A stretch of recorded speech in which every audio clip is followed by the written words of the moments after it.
Good afternoon. My name is Peggy Mason. I'm a member of the Group of 78 Board of Directors and the president of the Rideau Institute on International Affairs. On behalf of the three sponsors of this event, the Group of 78, G20 Interfaith Forum, and the International Academy of Multicultural Cooperation, welcome everyone. It is my great pleasure to host this most timely seminar on how the nuclear threat posed by the Ukraine-Russia conflict can be minimized or ideally eliminated altogether through determined and enlightened diplomacy. Diplomacy, as everyone will know, has not been a major focus of international engagement on the Ukraine conflict since Russia's full-scale invasion in February of 2022, despite efforts from many sides, including the organizations represented here today. That all changed yesterday when US President Trump announced he had spoken to President Putin for more than an hour, and further that the two countries would begin negotiations to try to end the Ukraine war. No mention of the role of Ukraine or Europe. So even more to talk about than when this seminar was first planned. I am delighted, therefore, that we have two such experienced and knowledgeable speakers to lead our discussion. Paul Meyer is a former career diplomat, including a stint as Canada's ambassador for disarmament to the UN. Since retiring from the Foreign Service, he has been a professor of international studies at Simon Fraser University, international security studies, and an active member of several civil society organizations, including a founding fellow of the Outer Space Institute and a past chair and current board member of the Canadian Pugwash Group. Dr. Walter Dorn is a professor of defense studies at both the Royal Military College of Canada and the Canadian Forces College. He is Canada's leading expert on UN peacekeeping, and like Paul, an active member of several civil society organizations, including the Canadian Pugwash Group. Participants may also be aware of an incisive op-ed he wrote in June of 2024, outlining a possible negotiating strategy for a peace settlement of the Ukraine conflict. And now, with no further ado, I turn first to Paul Meyer and then to Walter. Paul. Yes, well, thanks very much, Peggy, and greetings, Walter. Now, we're meeting today close to the third-year anniversary of the start of Russia's war of aggression against Ukraine. The level of destruction and loss of life have been enormous. Political voices and polling results alike are increasingly calling for a negotiated settlement to end the conflict. In thinking about the diplomacy that could be applied to obtain a cessation of hostilities in Ukraine, the concept of ripeness can be useful. According to this view, conflicts can reach a point where they are ripe for resolution. A condition that is often linked to this ripeness is when both belligerents are in a situation that is referred to as one of mutually painful stalemate. That is, when neither party can prevail over their opponent by military means, and both parties are experiencing great harm by continuation of the fighting. Alongside the immediate crisis of the war in Ukraine, we must acknowledge that the disruption to the international order caused by Russia's aggression against Ukraine is profound. In three ways, Russia has delivered a severe and enduring blow to the rules-based international order. First, there's the violation of a core obligation of the UN Charter, the use of force against a sovereign state, threatening both its territorial integrity and political independence. Second, Russia has abused its veto privilege as one of the 5 permanent members of the UN Security Council to stymie any action against it by the body responsible for maintaining international peace and security under the UN Charter. This, in turn, exposing a key structural weakness of the UN-centered system created in 1945 and contributing to a further erosion of the Council's legitimacy. Third, Russian action in another dimension also has had a major negative impact on global peace and security. That has been President Putin's cynical and irresponsible nuclear saber rattling, raising the specter of employing nuclear weapons in order to destabilize and deter his adversaries. We often hear that the so-called nuclear taboo has prevented the use of nuclear weapons since the atomic bombing of Japan 80 years ago. But Putin's words and deeds point to the use of nuclear weapons as tools of coercion and intimidation. These weapons of mass destruction do not have to be detonated to have a chilling effect on international relations. The termination of existing arms control agreements and the failure for Russia and the United States, which these rival powers still account for almost 90% of the world's nuclear arsenals, the failure to engage in negotiations to conclude a follow-on accord to the 2010 New START agreement, which itself is due to expire in February of next year, suggests a very perilous nuclear future for the planet. With the expiry of New START, there will be no legally binding restraint on the nuclear forces of Russia and the United States. And this at a time when an American president has again embraced the dangerous illusion of a nationwide nuclear missile shield, and thus incentivizing Russia and China, maybe others, to build up their offensive nuclear arsenals even further to overwhelm such putative defenses. Against this somber backdrop, what are the options for diplomatic action? They say that diplomats necessarily have to be professional optimists because the alternative is perpetual war. No one wants to live in a Hobbesian world where life is, quote, solitary, poor, nasty, brutal, and short. As I noted earlier, the situation of the mutually painful stalemate that currently characterizes the military realities in Ukraine may provide the political momentum needed to negotiate a settlement. Ukraine may have to forgo, at least temporarily, the recuperation of its sovereign territory occupied by Russia. Russia, in turn, may have to drop its efforts to effect regime change in Kyiv by force of arms. An armistice rather than a peace treaty along the existing line of control would be the probable near-term goal. Such situations are not uncommon in several regions of geopolitical conflict. Think of the Korean Peninsula or India's frontiers with both Pakistan and China.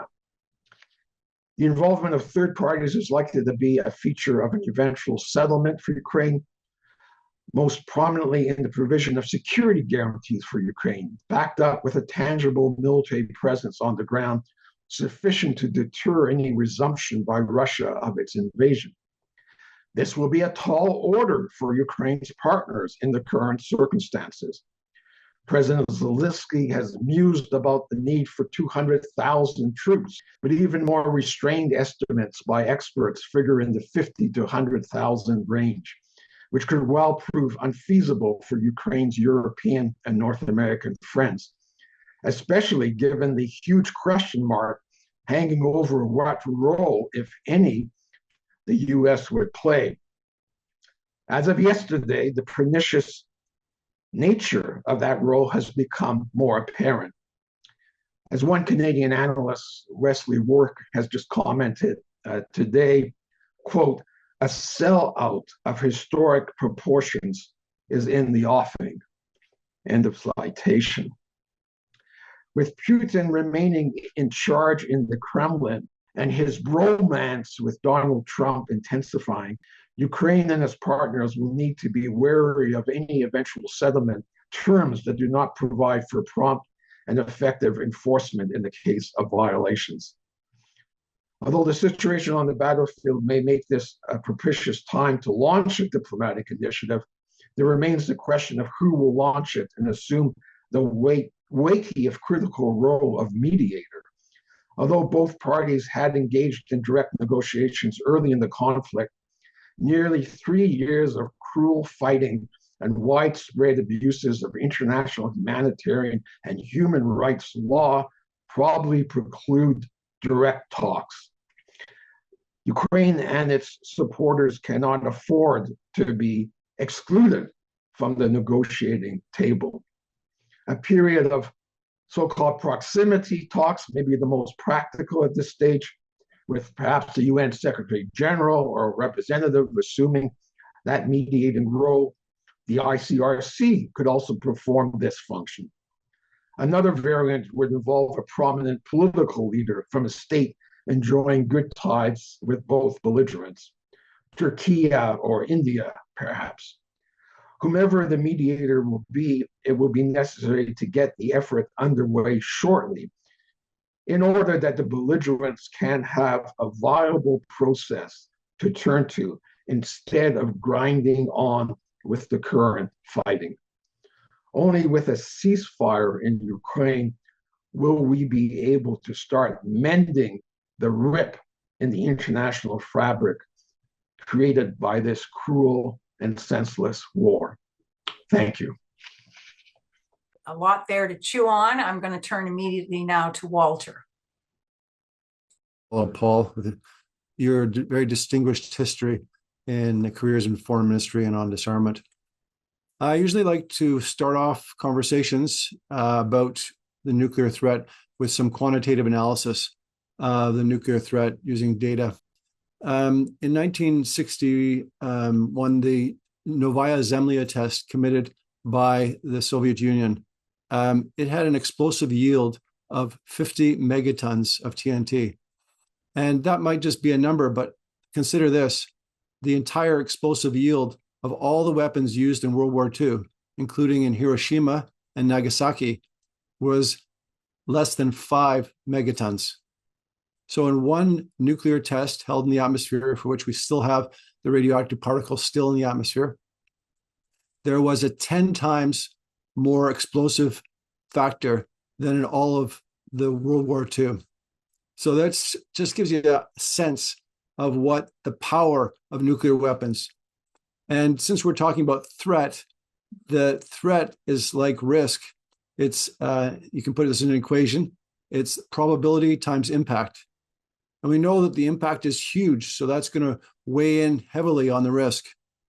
Fortunately, during the Cold War, the nations decided that they would try and have means by which they could not enter into direct conflict, which could escalate into nuclear conflict. And they learned that very early on in the Cuban Missile Crisis. Before that, Khrushchev had boasted that the Soviet Union was producing ICBMs, intercontinental ballistic missiles, off of the assembly plants like sausages. Then, with the rude awakening of the Cuban Missile Crisis and having nightmares of nuclear war, a new mode of thinking came in there that, as summarized by Gorbachev and Reagan later on in a very convenient phrase, nuclear war cannot be won and must not be fought. So the prudence of the Cold War was to keep the major powers away from each other so that small conflicts couldn't escalate into something bigger, so that miscalculation would be less likely to result in nuclear war. And I think we can really learn from the prudence of the Cold War. And what we see is that in the case of Vladimir Putin, he was very careful in his words and actions on nuclear weapons until the Ukraine war. Then he began some nuclear saber rattling in 2024. It may have faded from the headlines, but it's still extremely important for us to be aware of this. So I'm very grateful to the sponsors for doing this session, because we really do need to be aware of that danger, which still exists. For instance, in March of 2024, Putin said that Moscow is ready to use nuclear weapons in case of a threat to the existence of the Russian state, our sovereignty, and independence. So that's a very broad, their sovereignty, which they conclude territorial integrity or other means. Then in September of last year, he said that he was updating Russia's nuclear doctrine. expanding nuclear weapons use conditions to include retaliation against conventional attacks that threaten Russia or Belarus's sovereignty or territorial integrity. Now, you may recall that just before that, in August, Ukraine had invaded Kursk region of Russia. So the condition was actually met, meaning that in Putin's mind, or at least in this announcement, that the condition would now allowed Russia to use nuclear weapons. Very scary. Then in October, they did exercises of nuclear forces, simulating strikes, firing ICBMs, tests on ICBMs. And you might recall that in 2023, Russia actually deployed nuclear weapons to Belarus and conducted tactical nuclear weapons drills. This was the first time that nuclear weapons were sent by Russia outside of Russia since the fall of the Soviet Union in 1991.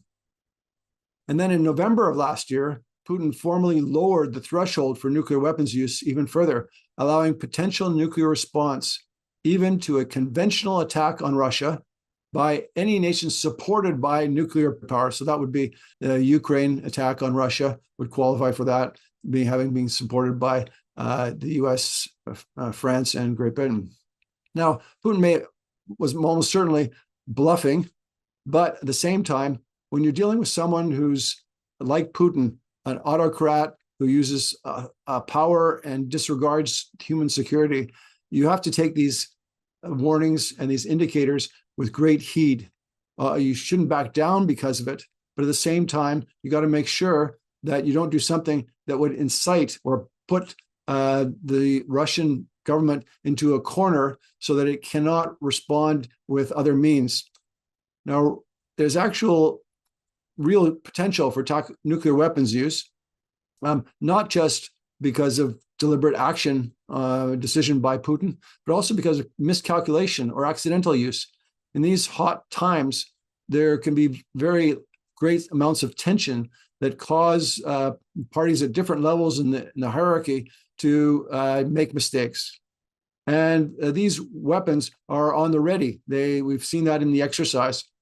So even if there's no deliberate use, there's still this great danger of a technical malfunction, a chain of command error, some action of an insane individual within the hierarchy. When technical measures are not working, like the permissive action links or PALs that have been placed by the two major nuclear powers in the past, if somehow something's failing there, like things failed in Chernobyl in 1986, then we have a great danger that an individual also making a rash act could then cause major escalation. Then I'd also add to the threat of catastrophe at a nuclear reactor. Now, fortunately, the Zaporizhzhia nuclear power plant is in cold shutdown now as of April of 2024. But there are other nuclear reactors operating in Ukraine which have seen missiles come within 300 meters of the actual reactors. So this is very dangerous. It was just as recent as November and December. And I do think that it's useful that IAEA international personnel are there to help be objective international monitors, and that provides us something of a lesson for the future. Now, with the negotiations having been initiated, if not discussions about negotiations, then something that we can say that there's a willingness on both sides to come to the negotiating table. With that, there's probably less likely that there'll be a deliberate action by Putin to use nuclear weapons. Previously, we saw that he was willing to point to some conspiracy theories about WMD and secret US-funded biolabs in Ukraine, but those kind of scenarios are less likely. But the other actor on here is also very unpredictable. Putin now has a political ally in President Trump, but President Trump is a character that we cannot say with certain won't do rash things. He's certainly given to doing things that under the unexpected. In fact, in the last days of Trump 45, last days of his office previously, the chairman of the Joint Chiefs of Staff actually phoned his counterpart in China to reassure the Chinese military that the U.S. is not planning a war. and that they wanted to avoid any misperception that might have been created by Trump's words. And remember, Trump is the one who said to North Korea that there would be fire and fury like the world has never seen. He said that in 2017. That was hyperbole, of course, but it came before that bromance, or shall I call it dictator-mance, between Kim Jong-un and Donald Trump, ultimately resulting in no treaty or no positive developments, but contributed to so many headlines. And I'm a bit worried that that's what the current exercise in Ukraine is about. So trying to be solutions oriented and trying to think about the ways we can avoid a nuclear catastrophe. One immediate measure is to end the Ukraine war, the Russo-Ukrainian war, within the next year. And you shouldn't try and reward aggression. So Russia shouldn't be able to gain territory from this. But I do recognize that Ukraine may need to not agree, but to recognize that Russia has control over Ukrainian territory in Donbass, Crimea, even though it's not de jure recognition, not a surrender of territory, but it's rather a factor of the reality of life. And the delay in Ukraine joining NATO would be very welcome, even though since 2008, NATO has said that Ukraine and Georgia will join NATO. But I just can't see that Ukraine would join NATO in the near future, because if they did, there could very easily become a war between us and Russia. The escalation could be happening there. There could be some border troops who are firing at each other, and we see an escalation which results into a war, which would be really detrimental for everyone. Now, Pete Hegseth, the Defense Secretary of the United States, did say yesterday about a peacekeeping force, and he didn't think it should be NATO and not with any U.S. troops. And I think there should be a peacekeeping force, probably from troops from more independent countries and with some officers from NATO serving in staff positions, but the troops themselves forming a buffer zone should be not from NATO. Otherwise, if we don't come to a peace agreement, then Zelensky's, let's going to call it a threat or is a reality for Ukraine. He said if Ukraine does not join NATO, they may need to pursue nuclear weapons. So these talks are really important, not only for ending the war between Russia and Ukraine, but also for preventing the end of the world as we know it. Thank you. Well, thank you both very, very much. A lot of very important issues to discuss. Going back to Paul, and actually both Paul and Walter, you have talked about, Paul used the term armistice along the line of control, not a peace treaty.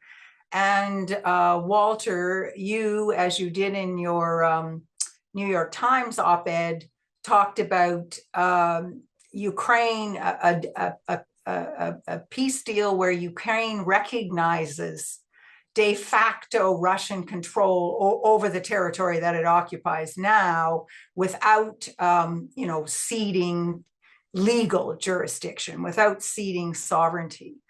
The question I have for both of you is, had we started that negotiation, your article was in the summer of 2024, I think, Walter, had we started, had the international community taken up a negotiation in earnest, convinced Ukraine that now is the time to negotiate, perhaps we could be discussing things in this manner. But now we've got a president who's gone over the heads of everybody else. He's negotiating directly with Putin, and he isn't negotiating an armistice. He's negotiating a peace agreement whereby Russia gets the land that it has occupied, that it is occupying. And he's left the question of security guarantees so important to Ukraine. He says, oh, that's a European issue, not an issue for us to consider. So where does that leave us? So I look at you, Paul, first. What can and of course Europe is being left out of the negotiation as well. So at this stage, as what do diplomats do? You're advising European diplomats. What do they do at this point? Yeah, well, I think they have to speak up first and foremost and say it's absolutely unacceptable to have Ukraine as the sort of the object of some kind of backroom deal between the likes of Donald Trump and Vladimir Putin. I think it is an important distinction, as Walter mentioned, between acknowledging de facto control and ceding de jure sovereignty. And I don't think Ukraine will do the latter. And, it may be a long stretch, but I'm old enough to recall that the three Baltic states, which are now, of course, NATO members and have been, independent since 1991, they were independent in the immediate aftermath of the First World War and the Versailles Treaty that recognized their independence. But they fell foul of the Hitler-Stalin Pact, and the Soviet Union took them over and formally annexed them to the Soviet Union. But the West, including notably the United States, but Canada and many others, never recognized that annexation. You may recall the reference was to the captive Baltic states. And I think that was an important, political signal that annexation was illicit, illegal, full of violent excesses, and that it was not going to be accepted. And eventually, fortunately, the dynamics changed, but we are talking about 50 years, later. So that is, I know, a long gain, a long-term perspective, but I think Ukraine is fully on its rights to say it will never accept that annexation. And I would hope that Ukraine supporters will back them up on that, and in their own positions, reflect that this is not going to be ceding sovereignty. And it's even more, of course, as I try to get in my comments, more than just the situation in Ukraine. It is the integrity and viability of a core norm of international relations since the end of the Second World War, which was borders will not be altered by force. There should be no acceptance of that tactic. So we don't want in future this to be seen as an inoperable norm or one that will not be backed up at a time of trouble. And I don't have to extend the other pundits have spoken about this would give China carte blanche to take over Taiwan, or for Kremlin to once again try to bring the Baltic states or Moldova or others into its sphere of influence. So besides the immediate problem of the Ukraine war, I think there's a fundamental danger to the whole rules-based international order here. Thanks.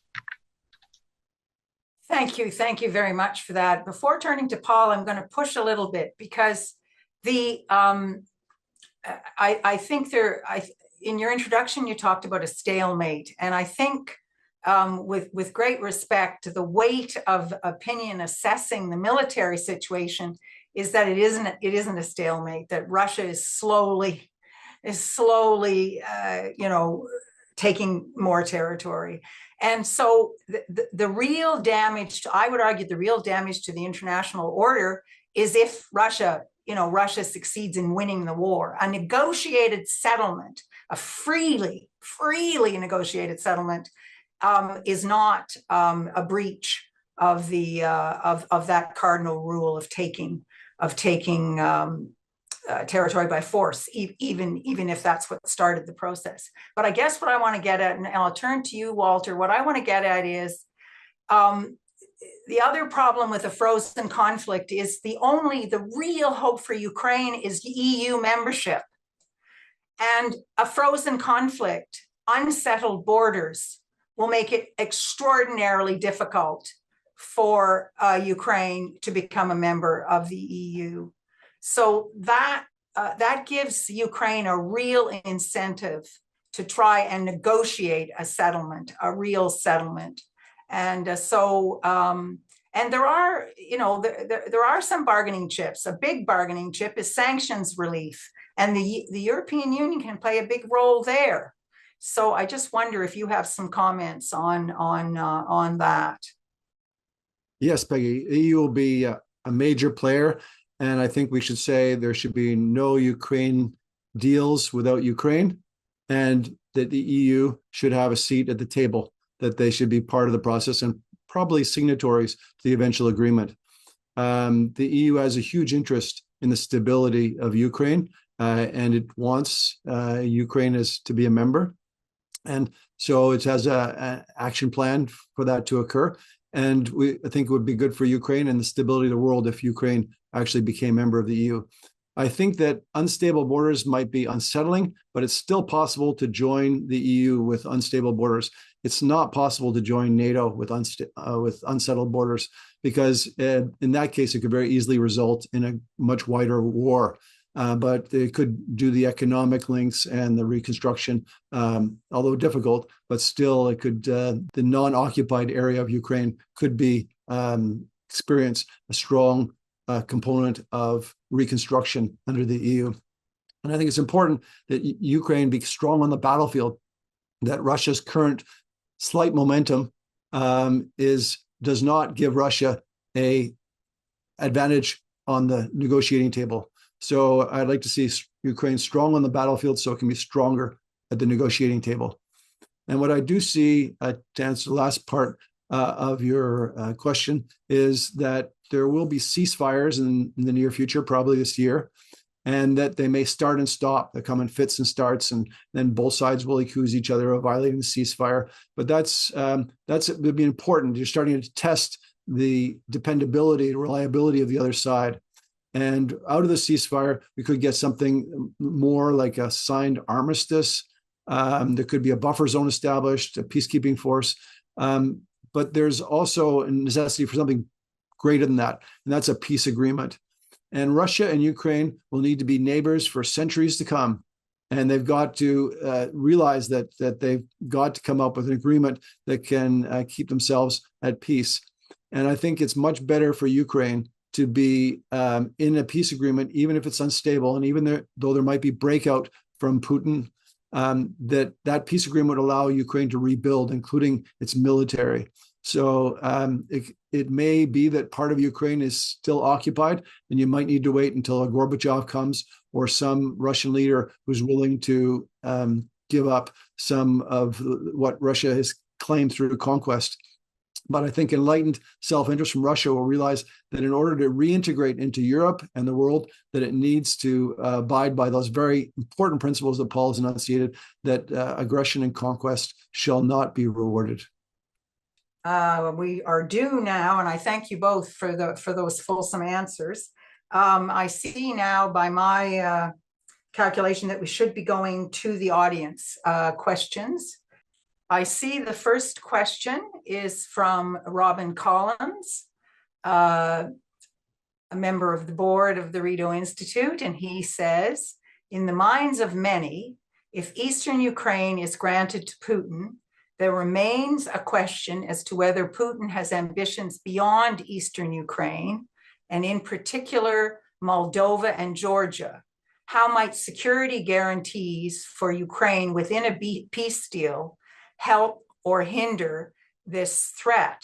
Well, I might just add that one of the follow-up questions I didn't get a chance to ask of the two of you, of our two speakers, was about security guarantees, because Trump may think they're not important, but I think it's safe to say that everyone else, all the Europeans and Ukraine and most commentators believe that they're fundamentally important. So, I'd be very interested. Let's turn first to Paul, and on the issue of security guarantees for Ukraine within a peace deal.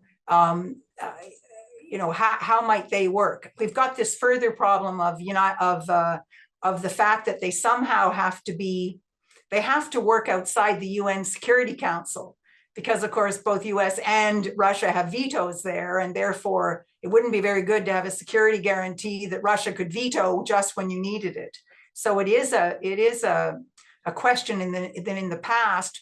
I think the thinking had been it would be a NATO guarantee, but that requires US acquiescence. So I'll turn first Paul and then back to Walter. Yeah, on Robin's question, I note that I think history suggests that feeding the territorial ambitions of a dictator has usually not sated their appetite, but just increased it. Moldova and Georgia are distinct cases, and I think they ultimately will have to be approached separately from whatever emerges as a negotiated settlement in Ukraine. I do believe that the security guarantees would have to be tangible and solid. And already, as you know, Peggy, can't be subject to UN Security Council given the vetoes there. The U.S. Defense Secretary has already made it clear that it can't be NATO either. This operation would be outside, and it then becomes incumbent on those allies of Ukraine, I think, individually and collectively, to deploy forces there. I have a slight disagreement with Walter in terms of I see no basis for excluding NATO member states in future force on the ground, whether that is, buffer zone role or something other. I think there's no reason why a sovereign state cannot, in a sense, agree to have on its territory forces from other states, status of forces agreements, etc. And when we look at the non-European, if we're thinking of the traditional troop contributing nations to UN peacekeeping, I'm not sure that President Zelensky would be reassured if there's going to be contingents from Bangladesh and Burundi and Ethiopia that would be there on the ground. I think he will be looking for a strongest military capacity, as is politically and militarily feasible for him, because he will want to feel he can credibly deter Russia from resuming its invasion at a future time. So I don't think that Putin has this desire to go much further because he's burnt himself so much in Ukraine. It's been such a lesson for him that it's not easy to invade another country. Moldova is very far away, even though there are some Russian forces stationed there, but it'd be extremely difficult to do an aggressive act in Moldova. Georgia, easier, but it's just the world is now so suspicious of Putin that I think he'd see some sanctions come back if he were to take any kind of military maneuvers on Moldova or Georgia or other places. So I think that there's not that much danger. Ukraine is obviously very dear to him, and dear to him in his ambitions, and so he would love to be able to acquire more of Ukraine. But he'll have a hard time just managing the territories that he has with a lot of resistance forces against the occupiers. What can the rest of the world do? Well, they can certainly help provide arms and training. I mean, I'm in an institution where I am teaching to Ukrainian officers, and we could definitely increase that. There could be bilateral agreements between countries to deploy some forces in there, but I think we have to be very careful that NATO not deploy a force, because Russia would see that as direct expansion.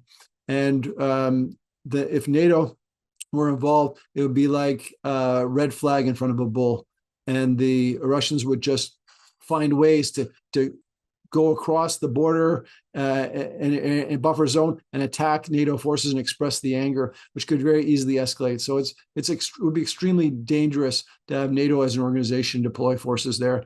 There can be some NATO nations who have some officers serving in a peacekeeping force and as a staff position, but I do think it has to be led by someone from a more neutral or a non-aligned country, like say Brazil or India or some other countries, which would have some respect from Russia because of their position more generally. And we need to have some capable forces among them too.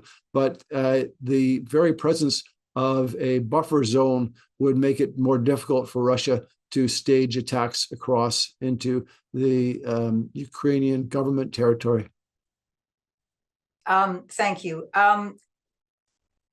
Walter, you didn't say it specifically, but I'm assuming that you are talking about a UN authorized peacekeeping force. Yes, because that would be, I think, very, very important. And it's possible because Russia, if it's part of the peace deal, would not veto it in the Security Council.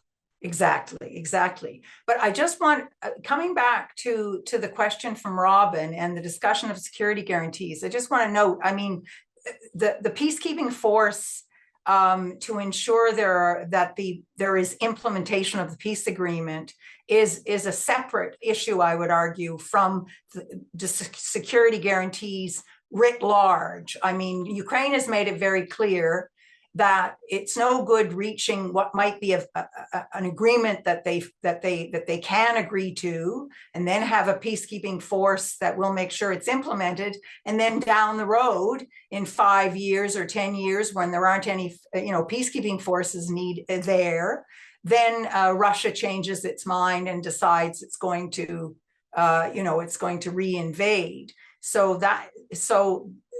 that's where this knotty problem of having a different kind of, having a security guarantee, which essentially means countries will respond. They are officially agreeing that they will respond if this happens.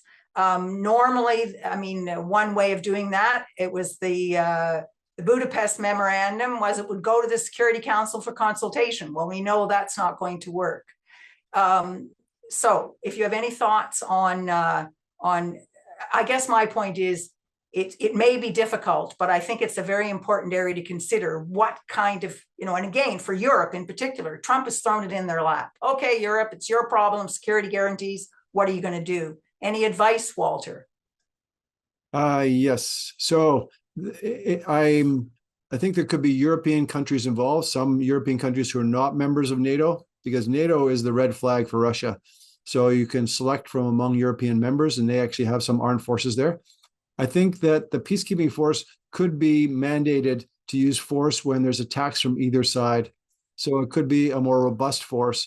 Obviously, it's not going to withstand a full assault aggression, but it could, like some peacekeeping forces have done, they will respond if there's incursions into the buffer zones. For instance, during an Israeli invasion into Lebanon, the Nepalese held a bridge for 3 days and didn't allow the Israelis to go across that bridge, despite using bulldozers and other things the Israelis were trying to push out the Nepalese. But that was just making the resistance bigger. And I do see that the peacekeeping force could be involved in that level of force and could actually be used combat when they are threatened, or even civilians are threatened. It could be a protection of civilians mandate. So I'm a little bit ambivalent about countries like Poland and other NATO countries that would be really eager to help Ukraine if they were sending forces there. Perhaps if they were part of a larger structure that and they were more as in the staff officer level, and then the majority of the force be EU countries or European countries that are not members of NATO. If I might on that, I just want to remind everyone that the NATO decision making is by consensus. So if I interpreted what Hegseth's remarks yesterday meant, was that the US would block any consensus decision to have a NATO operation as part of that security presence. So I think, Walter, that fear in a way is in light of that American position, if it is confirmed, is not there. It's going to be an individual or a group of European states and Canada, I should say. I mean, maybe our contingent in Latvia should be relocated, to the Donbass.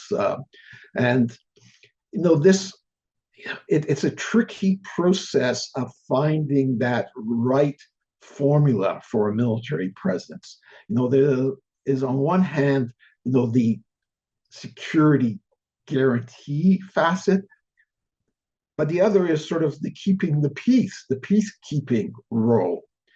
And somewhat unfortunately, history in terms of the conflict in eastern Ukraine since 2014 has been we, the international community, in the immediate case through the OSCE, the Organization for Security and Cooperation in Europe, fielded a significant special mission to sort of police the line of control, as it almost was, in eastern Ukraine.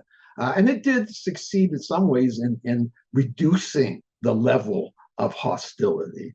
But it was really encumbered by its mandate.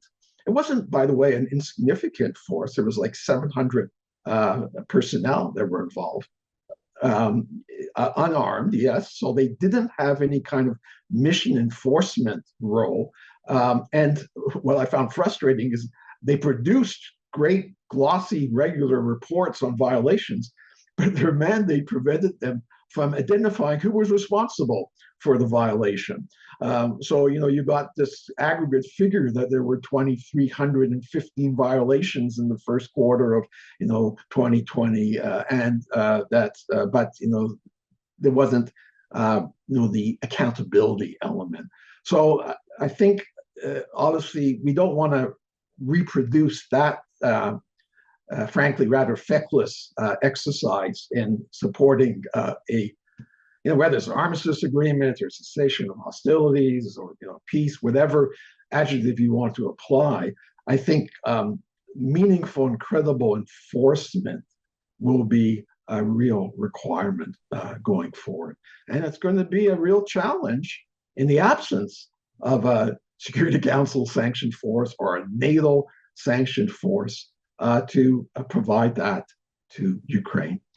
And I just add one thing, that there could be a monitoring force that deploys very rapidly during a ceasefire. And then, of course, we get something that's greater when you have an armistice or a peace agreement. But there is still value to having international observers there, just as like there are IAEA inspectors, just like the UN had inspectors in Istanbul to oversee the agreement over the Black Sea Grain Initiative. Thank you. Thank you both very much for that. There are a number of questions lined up here. And I think I'm going to go with one that hasn't been part of our discussion to this point, and that is from Scott Burbage. Does the Russian Federation have legitimate regional security interests, internationally recognized, that must be taken into account in achieving a durable peace settlement of the Ukraine conflict? And whichever one of you wants to go first on that, you can raise your hand. And yeah, I just would say, of course, all states, have legitimate security interests. It's a case of how you carry them out. And I think whatever interests Russia has in that domain, it didn't give it the right to engage in an aggressive invasion of its neighbor. So we need to have those limits. The basic fact is, despite all the propaganda of the Kremlin, is Russia invaded Ukraine. Neither Ukraine nor NATO invaded Russia. And that, I think, it clarifies, where we need to perceive legitimacy in terms of security going forward.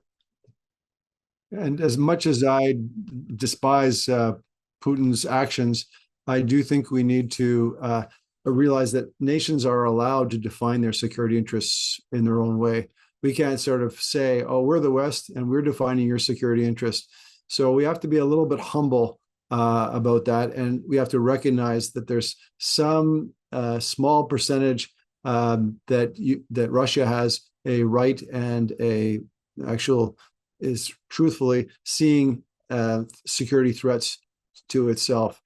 And the treatment of the Russian-speaking population in eastern Ukraine and other issues like that, there were mistakes made by the Ukrainian government from 2014 onwards. And I think that if we just see this entirely black and white, not 95% black and 5% white, then we miss out on some key elements. And if the world doesn't show any sensitivity, any diplomacy or tact with Russia, then it makes the world worse for all of us. Thank you both. We've reached the point now where we're coming to concluding statements. And so I just thought I might include, in case you wanted to respond in your closing statements to a couple of the questions that I didn't get to. And one of them is from Richard Harmiston.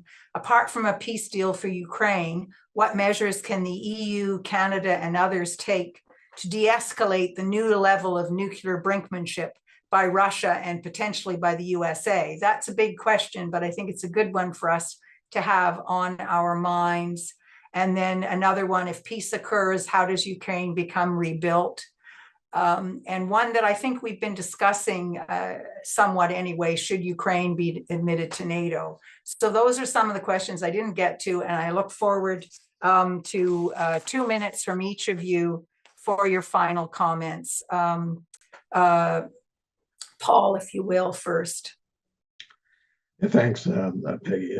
In terms of what might be done to de-escalate nuclear tensions, I think, as I alluded to, a country speaking up on the necessity for Russia and the US as the two leading nuclear powers to complete what they claim they want to see follow up to the New START arms reductions and their related, commitments that go with that. So that's, I think, one piece of advocacy that could be done now. I have to confess, that I have a degree of foreboding in my awareness that these meetings tomorrow are happening about the fate of Ukraine, et cetera, European security, are happening in Munich with all the disturbing historical associations connected with that city. I think the Kremlin would like nothing better than to reassume a status of a great power alongside the United States, and having the two of them decide the fate of lesser states.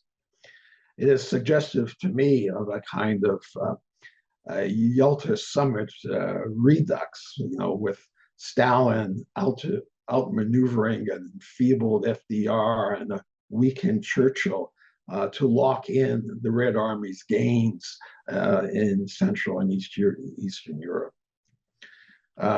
It was also somewhat darkly humorous, to see the self-appointed master of the deal